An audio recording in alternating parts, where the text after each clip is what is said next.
Mi mejor amigo me pidió que fuera honesto con él sobre su relación, pero después de lo que vi la última vez que salimos juntos no sé si debería decirle la verdad.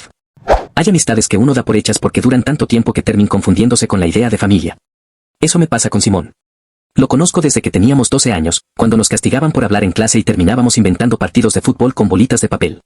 Crecimos en el mismo barrio, fuimos al mismo instituto, compartimos trabajos malos, borracheras peores y hasta ese tipo de silencios incómodos que solo se dan entre personas que ya no necesitan llenar cada segundo con palabras. Si alguien me hubiera preguntado hace unos meses quién era la persona en la que más confiaba fuera de mi propia casa, habría dicho su nombre sin pensarlo. Por eso, cuando empezó a salir con Irene y me dijo que estaba enamorado en serio, no me sorprendió tanto como el tono con el que lo dijo. Yo ya le había conocido novias, o al menos intentos de novias, y siempre sonaba como un tipo entusiasmado con algo nuevo, no como alguien que por fin había encontrado un lugar donde quedarse. Con Irene era distinto. Hablaba de ella con una calma rara, como si por primera vez no estuviera actuando. Decía que con ella no tenía que impresionar a nadie, que podía estar callado sin sentir que eso era un problema, que lo hacía reír cuando estaba de mal humor y que, además, se llevaba bien con su madre. Que para él siempre había sido una prueba decisiva. Yo la conocí un par de semanas después y entendí por qué estaba tan metido. Irene caía bien rápido. No de ese modo exagerado de gente que parece simpática porque quiere gustarle a todo el mundo, sino de la forma más peligrosa, natural. Te miraba cuando hablabas, recordaba detalles pequeños, sabía bromear sin pasarse y nunca daba la impresión de estar midiendo cada palabra. En el primer asado al que fue con nosotros terminó ayudando a limpiar sin que nadie se lo pidiera, y mi hermana después me dijo, ojalá esta si no le salga loca, porque parece buena. Sonaba cruel, pero veníamos de ver a Simón embarrarse solo más de una vez. La relación avanzó rápido. A los 8 meses ya vivían juntos en un departamento pequeño cerca del centro. A mí me parecía un poco pronto, pero Simón se veía feliz, y cuando alguien lleva años tomando malas decisiones, una que aparentemente lo ordena todo da ganas de aplaudirla aunque no la entiendas del todo. Yo iba seguido a su casa. A veces cenábamos los tres, a veces me pasaba a dejarle algo del trabajo y terminaba quedándome. Jamás vi escenas raras entre ellos. Alguna discusión tonta por platos sin lavar, horarios, dinero, lo normal. Nada que me hiciera pensar que había algo realmente torcido. De hecho, si alguien me hubiera pedido definirlos en una sola frase, habría dicho que eran la pareja que parecía estar haciéndolo bien. Y tal vez por eso lo que pasó después me desacomodó tanto. Todo empezó el viernes de la salida. Habíamos quedado en vernos 4 amigos de siempre, Simón, yo, Bauti y Elías. La idea original era algo tranquilo, unas cervezas en un bar que frecuentábamos desde hacía años y volver relativamente temprano porque al día siguiente 2 trabajábamos. Irene iba a salir con unas compañeras de la oficina, así que cada uno tenía su plan. Simón llegó tarde, como casi siempre, pero venía de buen humor. Se sentó, pidió una pinta y, después de escuchar durante media hora las tonterías habituales del grupo, se puso raro de golpe. No triste, no enojado. Raro. Como si llevara toda la noche queriendo sacar un tema y no supiera cómo. En un momento Bauti fue al baño y Elías salió a contestar una llamada. Nos quedamos solos en la mesa, los dos con el ruido del bar alrededor, la música demasiado fuerte y esa clase de intimidad absurda que solo aparece en medio del caos. Simón apoyó los codos en la mesa y me dijo: te quiero preguntar algo, pero quiero que me contestes en serio. Yo pensé que venía con algún problema de plata o que Irene estaba embarazada y no sabía cómo decirlo. Me reí. Depende de cuánto me vaya a cambiar la noche. Él no se rió. ¿Tú crees que Irene me quiere de verdad? Lo dijo mirándome fijo. Sin ironía. Sin ese tono de ya sé la respuesta pero necesito oírla. Era una pregunta real. Y eso me dejó helado porque uno no hace esa pregunta si está tranquilo. Le dije que sí, que desde afuera se les veía bien, que yo no podía saber lo que pasaba dentro de su relación pero que no notaba nada alarmante. Él movió la cabeza, como si hubiera esperado exactamente esa respuesta y le supiera a poco. Después soltó el vaso, se inclinó más y dijo algo que hasta hoy sigo escuchando con la misma claridad. Si alguna vez ves algo raro, prométeme que me lo vas a decir. No me importa si me duele. Prefiero quedar como un idiota una noche a vivir como un idiota durante años. No supe qué responder de inmediato. Le pregunté de dónde venía todo eso y me dijo que de ningún lado, que últimamente Irene estaba extraña, más pendiente del teléfono, más irritable, como ausente. Que quizá eran ideas suyas, que quizás él estaba paranoico porque su relación anterior terminó con engaños, pero que me conocía lo suficiente para saber que yo no le iba a mentir por comodidad. Entonces me pidió que, si alguna vez yo veía algo, fuera honesto. No suave. No diplomático. Honesto. Le prometí que sí. Y menos de 3 horas después vi algo que ojalá no hubiera visto.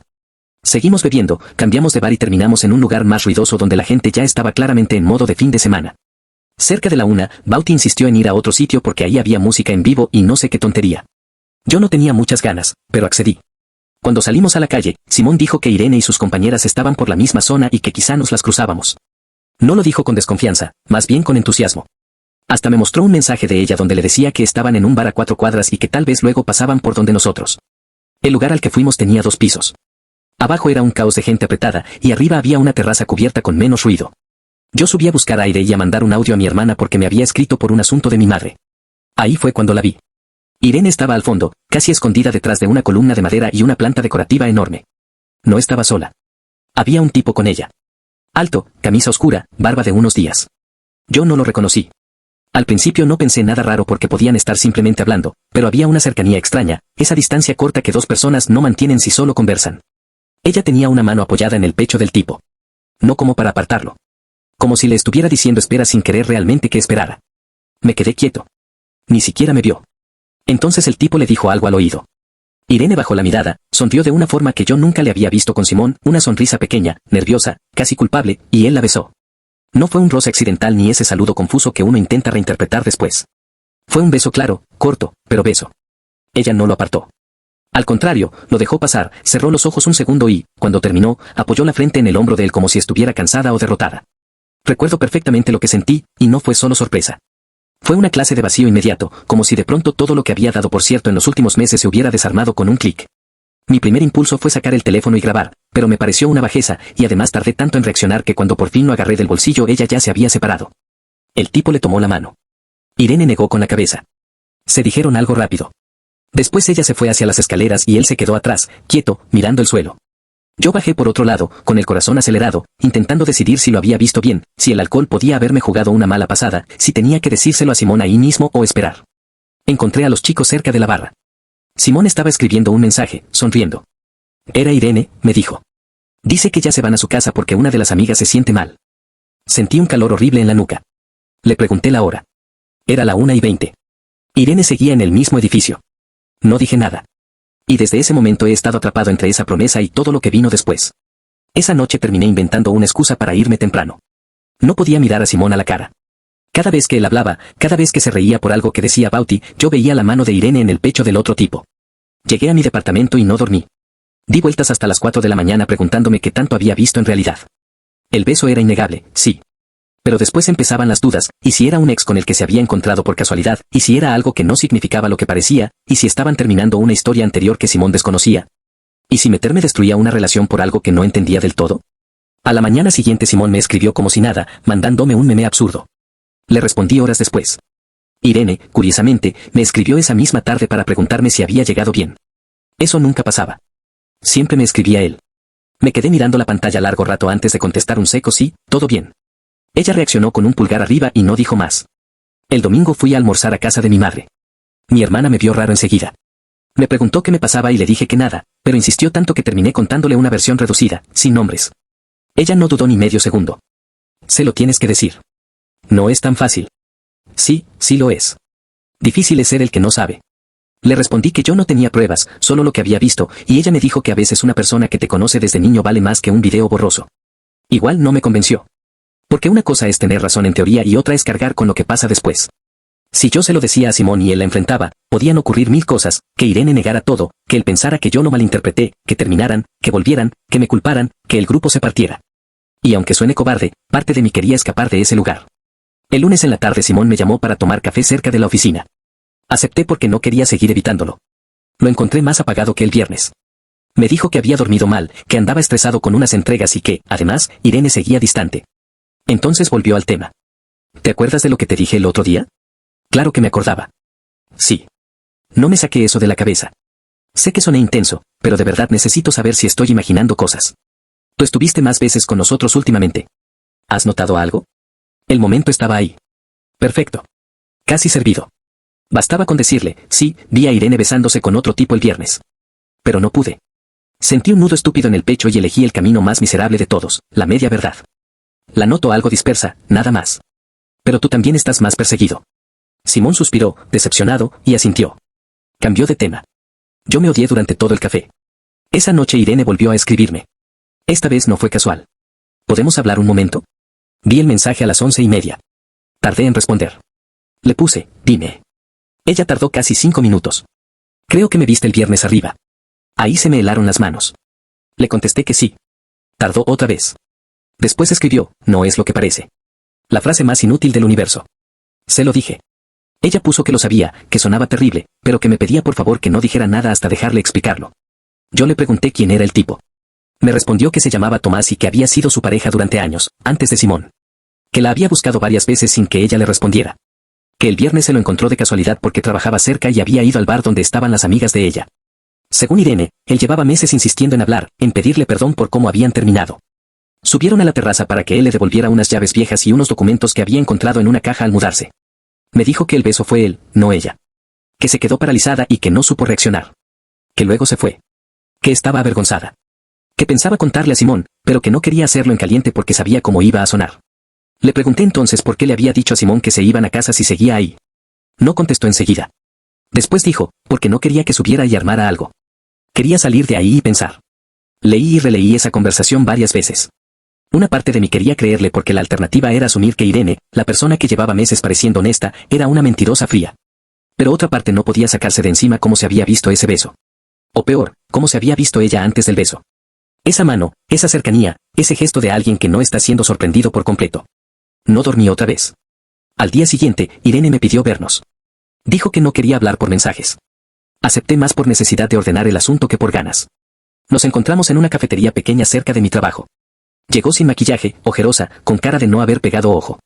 Se sentó frente a mí y dijo lo mismo que por chat, pero con más detalle. Que con Tomás había tenido una relación larguísima, muy mala al final, con idas y vueltas, manipulación y promesas. Que le había costado muchísimo salir de ahí. Que cuando conoció a Simón sintió por primera vez que podía empezar de cero. Que no le había contado demasiadas cosas del pasado porque no quería cargar la relación nueva con las ruinas de la anterior. El viernes, según ella, Tomás se presentó sin avisar, insistió en subir a hablar y, cuando ella quiso irse, la besó.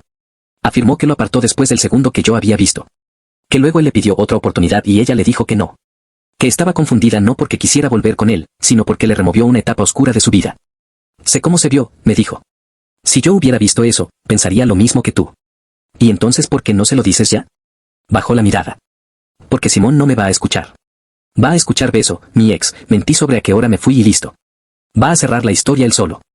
¿Y no sería lógico? Sí, dijo, y ahí se le quebró un poco la voz, pero también sería injusto. Le pregunté si seguía hablando con Tomás. Negó. Le pregunté si de verdad no había nada entre ellos. Me dijo que no. La observé unos segundos y le creí a medias, que es una forma horrible de creerle a alguien. Antes de irse me pidió algo muy concreto. Dame 2 días. Lo voy a hablar con Simón yo misma. Si en 2 días no lo hice, dile lo que viste y lo que quieras de mí. Pero necesito poder decírselo yo. Acepté. Otra vez elegí aplazar. Pasaron 2 días y no pasó nada. El jueves me crucé con Simón en la oficina de un cliente porque casualmente él estaba por la zona. Terminamos almorzando. Lo vi peor.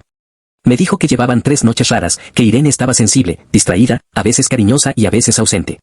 Que había intentado preguntarle qué le pasaba y ella solo decía que estaba cansada. Me sentí como una basura porque yo sabía exactamente lo que estaba haciendo Irene, ganar tiempo. Esa tarde la llamé. No me respondió. A la noche me escribió, lo voy a hacer este fin de semana. Te lo juro. Yo ya no sabía si estaba protegiéndose o reuniendo valor. El sábado Simón me invitó a ver el partido a su casa. Dudé muchísimo, pero fui. Irene abrió la puerta. Sonrió, pero tenía la tensión visible en la cara. La cena fue incómoda de un modo sutil. Ninguno de los dos peleaba, sin embargo todo sonaba ensayado. Simón hablaba más de la cuenta, como quien rellena huecos. Irene estaba demasiado amable conmigo, cosa que empeoraba todo. En un momento ella fue a bañarse y Simón, desde el sofá, me dijo algo que me hundió definitivamente. A veces siento que tú sabes algo y no me lo quieres decir. No sé cómo logró verme tan claramente cuando yo estaba haciendo un esfuerzo brutal por disimular. Me quedé callado. Él siguió mirando la televisión apagada, porque el partido había terminado hacía rato. No te lo digo para presionarte, añadió. Solo que te conozco. Cuando mientes, te tocas la ceja derecha. Llevas una semana haciéndolo. Me reí por puro nervio. Tal vez estoy cansado. Tal vez, dijo él, pero no sonó convencido. En ese instante Irene salió del baño y la conversación murió. Me fui media hora después. Al bajar por el ascensor sentí que no podía seguir estirándolo. El domingo por la mañana fui a caminar solo durante casi 2 horas. Necesitaba decidir. Tenía la versión de Irene y la imagen del beso. Tenía mi promesa a Simón y mi miedo a destrozarlo todo.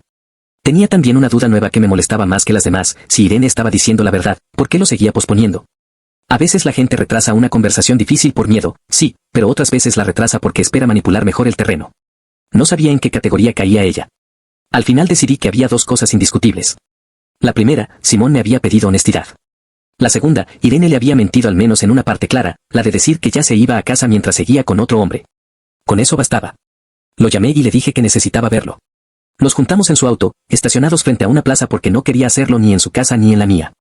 La conversación se me quedó grabada entera. Me tienes preocupado, me dijo apenas entré. ¿Qué pasó? Respiré hondo y fui directo. El viernes vi a Irene con otro tipo. Tardó un segundo en procesarlo. Después frunció el ceño. ¿Con quién? No sé quién era. Estaba en la terraza del segundo bar. Los vi muy cerca. Y se besaron. No gritó. No golpeó nada. Solo se quedó inmóvil, mirando el parabrisas. Yo seguí hablando, torpemente, explicándole todo, la mano en el pecho, la cercanía, el beso, el mensaje de Irene diciendo que se iba a casa cuando aún estaba ahí. También le conté que ella me había dicho que era su ex, que lo del beso fue de sorpresa y que quería explicárselo. Elegí no esconder ya nada. Si iba a herirlo, al menos que fuera con toda la información. Simón escuchó sin interrumpir hasta que terminé. Luego apoyó la cabeza en el volante. Estuvo así un rato largo. Cuando volvió a incorporarse tenía los ojos rojos, pero secos. ¿Hace cuánto sabes esto? Esa pregunta me dolió más que cualquier otra. Desde esa noche. Asintió despacio. Nada más.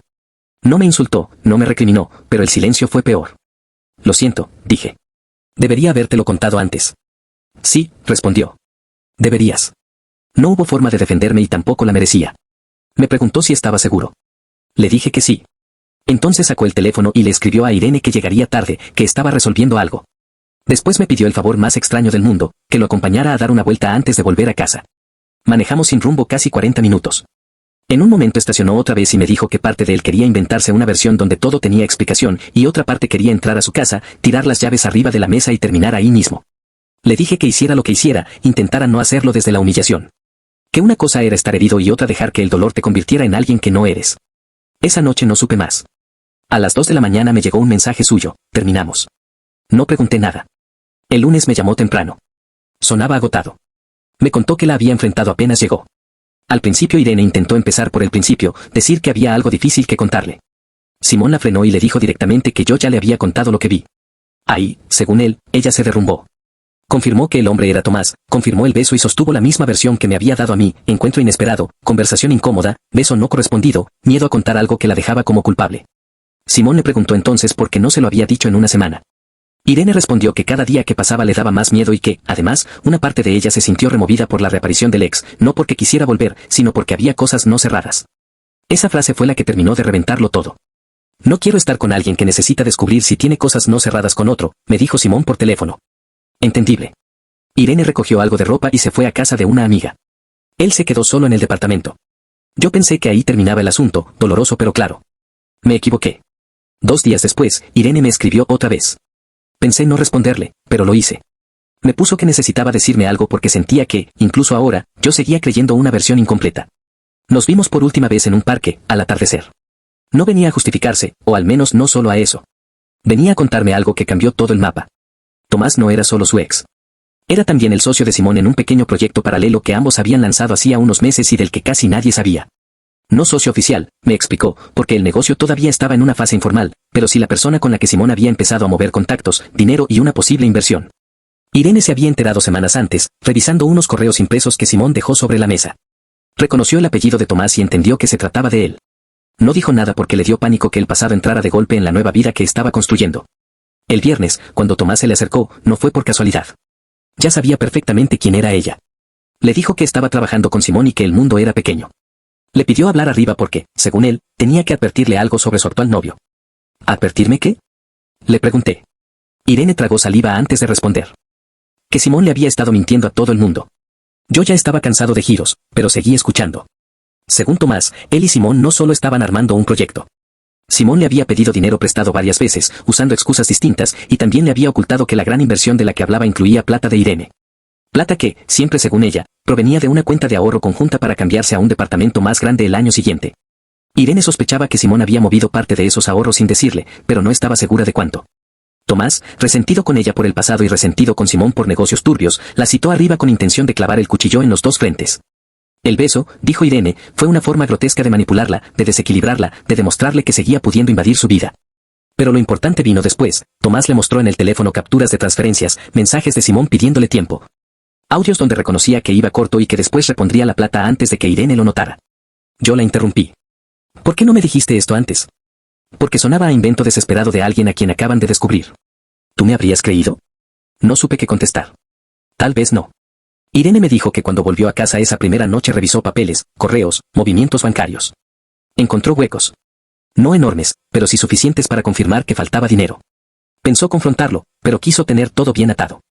Sin embargo, antes de reunir pruebas firmes, yo le conté a Simón lo del beso y todo explotó por el lado más visible. Cuando él la encaró, ella intentó hablar de Tomás, del proyecto y de la plata, pero Simón creyó que era una forma de desviar el foco. Discutieron durante horas. Él negó primero, admitió después una mala decisión temporal, juró que iba a devolverlo todo y terminó acusándola de buscar excusas para sentirse menos culpable. Yo salí de esa conversación con una mezcla de rabia y desorientación. Quería pensar que Irene estaba armando una novela para limpiar su imagen, pero había detalles concretos, demasiados. Le pedí pruebas. Me dijo que no me iba a meter más, que bastante había hecho ya, pero me mostró 2 capturas, una transferencia desde la cuenta conjunta a una cuenta que yo no conocía y un mensaje de Simón a un número guardado como T. Donde decía, aguanta hasta fin de mes, cuando cierre lo de la otra inversión te cubro todo. No era una prueba de un delito mayúsculo, pero sí lo bastante serio como para entender que la historia no se dividía en inocentes y culpables sencillos. Llamé a Simón esa misma noche y le pregunté de frente si había tocado plata de la cuenta con Irene. Se hizo un silencio larguísimo. Luego me dijo, ¿también te fue a llorar con eso? Respóndeme. Sí. La usé. Pensaba devolverla. ¿Y por qué no se lo dijiste? Porque no quería preocuparla hasta tenerlo resuelto. Supe por el tono que no era la primera vez que se justificaba así ante sí mismo. ¿Y Tomás? Ese desgraciado me quería hundir. Sabía perfectamente quién era Irene desde hace tiempo. Se acercó para romper todo. ¿Entonces ella decía la verdad en eso? ¿Qué importa? Estalló por fin. ¿Eso borra que lo besó? ¿Borra que dudó de mí por lo que le dijo un tipo que la manipuló años? ¿Borra que tú me ocultaste todo una semana? Ahí estaba el centro real del desastre. No era solo la infidelidad, si es que la había habido en el sentido pleno. Era la acumulación de opacidades. Irene ocultando el pasado, él ocultando dinero, Tomás entrando por la grieta, yo retrasando la verdad. Nadie había sido limpio. Todos habíamos puesto un ladrillo en el derrumbe. Durante las semanas siguientes no hubo reconciliación ni gran cierre cinematográfico. Hubo algo más feo y más real, distancia. Simón dejó el departamento y se fue un tiempo con su primo. Irene, según supe, devolvió la parte de sus cosas cuando él no estaba. El proyecto con Tomás murió. Parte de la plata se recuperó, otra no. Bauti y Elías se enteraron por fragmentos y el grupo dejó de verse completo. Cada uno tenía una versión distinta de quien había fallado más. Yo seguía hablando con Simón, pero algo quedó tocado entre nosotros. No me dejó fuera de su vida, aunque durante un tiempo sentí que cada conversación tenía una astilla. A veces me hacía bromas normales y a veces soltaba comentarios como espero que esta vez sí me avises si ves un incendio. Merecido, supongo. Con Irene no volví a hablar después de aquella última vez. No porque la odiara, sino porque ya no había un lugar limpio desde el cual hablar. Han pasado varios meses y todavía pienso en esa noche de la terraza más de lo que quisiera. Al principio me obsesioné con responder la pregunta fácil, si hice bien o mal en decírselo. Hoy creo que esa no era la pregunta verdadera. Decírselo estaba bien, el problema fue esperar. El problema fue creer que callar unos días me mantenía fuera de la historia, cuando en realidad ya estaba dentro desde el segundo en que vi ese beso. También aprendí otra cosa incómoda, la verdad rara vez llega entera y ordenada. A veces lo único que tienes es una escena incompleta, una promesa hecha en una mesa de bar y el riesgo de destruir algo que igual ya estaba roto por dentro. ¿Debí decirle la verdad de inmediato? Sí. Sin duda. ¿Habría cambiado el final? Tal vez no. Porque la verdad más dura no era que Irene besó a otro o que Simón movió plata a escondidas. La verdad más dura era que la relación que yo admiraba ya estaba llena de cosas que ninguno de los dos se atrevía a poner sobre la mesa. El beso solo fue el momento en que todo lo demás se volvió visible. Y supongo que eso es lo que más me cuesta aceptar, que a veces uno no presencia el inicio de una traición, sino apenas el segundo exacto en que deja de poder fingir que no existe. Actualización. Ha pasado un tiempo desde que escribí todo esto y dudé bastante antes de volver, pero siento que debo cerrar la historia bien porque, aunque en su momento parecía que todo había explotado y terminado, en realidad quedaban muchas cosas sin aclarar, incluso para mí. Lo primero que quiero decir es que después de esa llamada en la que Simón admitió lo del dinero, dejamos de hablar casi 2 semanas. No fue algo explícito tipo no quiero verte, simplemente dejó de responder como antes. Yo tampoco insistí demasiado porque entendía que estaba procesando todo, pero esa distancia me pesó más de lo que esperaba. No solo por lo que había pasado con Irene, sino porque me di cuenta de que nuestra amistad también estaba pasando una especie de prueba. Durante ese tiempo, quien volvió a aparecer fue Irene. No para convencerme de nada, sino para pedirme algo bastante concreto, que fuera testigo de una conversación final entre ella y Simón. Según me explicó, había logrado juntar todas las pruebas sobre el dinero, incluyendo movimientos completos de la cuenta, mensajes con fechas más claras y hasta un documento donde Simón había comprometido parte de ese dinero en el proyecto sin consultarle. No quería volver con él. No quería arreglar la relación. Solo quería cerrar las cosas sin que quedara la narrativa de que ella había sido la única que falló. Al principio me negué. Sentía que ya había estado demasiado metido. Pero me insistió con algo que me dejó pensando. Tú fuiste quien abrió todo esto. No para mal, pero lo hiciste. Lo mínimo es que veas cómo termina. No sé si tenía razón, pero acepté. La reunión fue en un café tranquilo, a media tarde. Cuando llegué, Simón ya estaba ahí. No sabía que yo iba a estar presente. Eso fue lo primero que tensó el ambiente. Me miró como si no supiera si levantarse o quedarse, pero al final no dijo nada. Irene llegó 5 minutos después. No hubo saludos largos ni intentos de suavizar nada. Irene empezó hablando sin rodeos. Sacó una carpeta y puso sobre la mesa varias hojas impresas. Movimientos bancarios, capturas de pantalla, fechas. Todo ordenado. Explicó paso a paso cómo había detectado las transferencias, cuánto dinero faltaba exactamente y en qué momento se habían hecho. También mostró mensajes donde Simón reconocía que estaba usando ese dinero como puente para cubrir gastos del proyecto. Simón al principio intentó mantener la postura de que era algo temporal, que todo iba a volver, que no había mala intención. Pero Irene no estaba discutiendo eso. Estaba marcando algo mucho más simple. No es solo el dinero, le dijo. Es que tomaste decisiones importantes sin decirme nada. Y mientras tanto, yo dudando de mí misma por algo que ni siquiera era lo más grave. Ahí se hizo un silencio largo. Luego Irene habló del viernes. Y aquí es donde, honestamente, todo terminó de encajar. Reconoció de forma clara algo que antes había dicho a medias. No fue solo un beso que me tomó por sorpresa. Me afectó verlo. Me descolocó. Y por un momento dudé. No de volver con él, pero sí de todo lo que creía tener resuelto. Eso cambió bastante el peso de la historia. No era una víctima pasiva de un beso inesperado. Tampoco era alguien que estuviera engañando activamente a Simón. Era alguien que, en un momento vulnerable, reaccionó mal y luego lo ocultó por miedo. Después dijo algo que creo que fue lo más honesto de toda la conversación. Si te lo hubiera contado esa misma noche, tal vez hubiéramos tenido una oportunidad de hablarlo bien. Pero lo escondí porque me sentí culpable. Y cuando uno esconde algo, ya no importa si fue grande o pequeño, se vuelve peor. Simón no la interrumpió. Solo escuchaba. Cuando le tocó hablar, por primera vez no se defendió tanto. Admitió que lo del dinero no fue un error puntual, sino una serie de decisiones que fue justificando poco a poco. Que pensó que podía manejarlo, que lo iba a arreglar antes de que Irene se diera cuenta y que en el fondo sabía que si se lo decía, ella no iba a estar de acuerdo. Y preferí evitar esa conversación, dijo. Supongo que no soy tan distinto de lo que te reprocho. Ahí fue donde entendí algo que antes no había querido ver, ninguno de los dos había cruzado una sola línea clara y definitiva. Ambos habían ido cruzando pequeñas líneas, justificándose, hasta que todo se volvió insostenible. La conversación no terminó en gritos ni en reconciliación. Terminó en algo mucho más extraño, aceptación. Irene dejó claro que no quería volver. Que necesitaba empezar de cero sin arrastrar ese pasado ni esas dudas. Simón no intentó convencerla. Solo le pidió tiempo para devolver todo el dinero y cerrar bien lo que quedaba pendiente. Y ahí vino la última pieza que faltaba. Tomás. Resulta que, después de todo el caos, Simón decidió hablar directamente con él. No para arreglar nada, sino para entender hasta qué punto había sido manipulado o si realmente todo lo que Irene había dicho era cierto. Según Simón, la conversación con Tomás fue bastante clara. Sí, había querido provocar a Irene. Sí, sabía perfectamente quién era ella antes de acercarse. Sí, le había contado lo del dinero con la intención de romper la relación. Pero también confirmó que lo del dinero era real. No lo inventó. Solo eligió el peor momento posible para decirlo. Eso terminó de cerrar cualquier duda. No había una gran conspiración. No había una única persona mala moviendo todo. Había decisiones malas, orgullo, miedo y falta de comunicación por todos lados. Después de esa reunión, cada uno siguió su camino. Irene se mudó a otro distrito y, según supe por gente en común, cambió de trabajo al poco tiempo. No volvió con Tomás. De hecho, lo bloqueó en todo. Necesitaba cortar ese capítulo por completo. Simón tardó unos meses, pero logró devolver la mayor parte del dinero. El proyecto quedó cancelado. Durante ese tiempo estuvo bastante solo, pero poco a poco volvió a su rutina. Hoy está mejor, no en el sentido de ya lo superó todo, sino en el de alguien que entendió dónde se equivocó y está intentando no repetirlo. ¿Y nosotros? Esa era la parte que más me importaba. Después de la reunión, Simón y yo nos quedamos hablando un rato más. Me dijo algo que no esperaba. Me dolió más que esperaras que lo que viste. No me defendí. Tenía razón. Pero también sé por qué lo hiciste, añadió. Y prefiero eso a tener a alguien que nunca diga nada. No fue una reconciliación perfecta, pero fue suficiente. Desde entonces seguimos siendo amigos. No exactamente como antes, porque estas cosas dejan marca, pero sí con una honestidad que antes dábamos por sentada y ahora cuidamos más. Si algo aprendí de todo esto es que la verdad rara vez llega en una sola pieza limpia.